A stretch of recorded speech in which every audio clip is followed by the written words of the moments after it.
మన ప్రభు అయిన యేసుక్రీస్తువారి నామములో మీ అందరికీ వందనములు. ఇశ్రాయేలీలు ఎర్రసముద్రాన్ని దాటి సీనాయి అరణ్యంలోకి ప్రవేశించారు. ఐగుప్తు నుండి బయలుదేరిన కొన్ని రోజులకే వారు తెచ్చుకున్న ఆహారం అయిపోయింది. చుట్టూ చూస్తే భయంకరమైన ఎడారి, ఎక్కడా పంటలు లేవు, ఆహారం దొరికే అవకాశం లేదు. ప్రజలందరూ ఆకలితో అల్లాడిపోయారు. వారు మోసే అహరోనుల మీద సణుగ్గోవడం మొదలుపెట్టారు. మేము ఐగుప్తులో ఉన్నప్పుడు కడుపునిండా మాంసం, రొట్టెలు తినేవాళ్లం.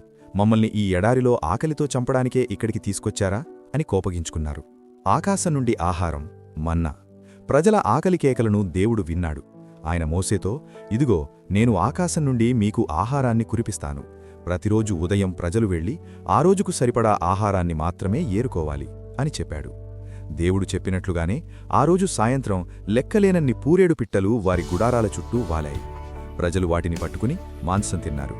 మరుసటి రోజు ఉదయం నిద్రలేచి చూసేసరికి నేలమీద మంచులాంటి ఒక సన్నని పదార్థం పడి ఉంది. అది చూడటానికి తెల్లని కొత్తిమీర గింజల వలె ఉండి తేనెతో చేసిన అప్పాల రుచిని కలిగి ఉంది. ఇదేమిటి అని ప్రజలు ఆశ్చర్యంగా ఒకరినొకరు అడుక్కున్నారు. అప్పుడు మోసే, ఇది దేవుడు మీకు తినడానికి ఇచ్చిన ఆహారం అని చెప్పాడు. దానికి వారు మన్నా అని పేరు పెట్టుకున్నారు. మన్నా అంటే ఇదేమిటి అని అర్థం. దేవుడు వారికొక నియమం పెట్టాడు. ఎవరికి ఎంత అవసరమో అంతే ఏరుకోవాలి. మరుసటి రోజు కోసం నిల్వ ఉంచుకోకూడదు. ఎవరైనా అత్యాశతో నిల్వ చేస్తే దానికి పురుగులు పట్టి పాడైపోయేది. కాని ఆరో రోజు మాత్రం విశ్రాంతి దినం కోసం 2 రోజులకు సరిపడా మన్నాను ఏరుకోవాలని దేవుడు ఆజ్ఞాపించాడు. ఆ రోజు మాత్రం అది పాడవలేదు. ఇలా 40 సంవత్సరాల పాటు వారు కనాను దేశం చేరే వరకు దేవుడు వారికి ప్రతిరోజూ ఆకాశం నుండి మన్నాను కురిపిస్తూనే ఉన్నాడు. బండ నుండి జీవజలం. ప్రయాణం కొనసాగిస్తూ వారు రెఫిదీము అనే ప్రాంతానికి చేరుకున్నారు. అక్కడ త్రాగడానికి చుట్టుపక్కల ఎక్కడా నీటి చుక్కా లేదు. ఎండవేడికి పిల్లలు, పశువులు దాహంతో విలవిలలాడిపోయారు. ప్రజలు మళ్లీ మోసే మీద తిరగబడ్డారు. మమ్మల్ని, మా పిల్లలను దాహంతో చంపడానికేనా ఇక్కడికి తీసుకొచ్చావు? మాకు నీళ్లివ్వు అని నిలదీశారు.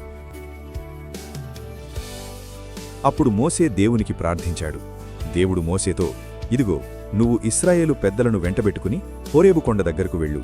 నీ చేతిలో ఉన్న కర్రతో అక్కడున్న ఒక పెద్ద బండను కొట్టు.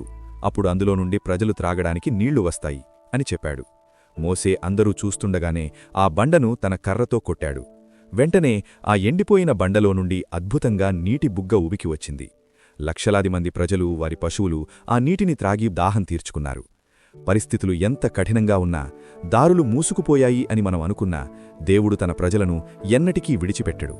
ఎడారిలాంటి జీవితంలో కూడా ఆయన ఆకాశం నుండి ఆహారాన్ని, బండ నుండి నీటిని ఇవ్వగల సర్వశక్తిమంతుడు.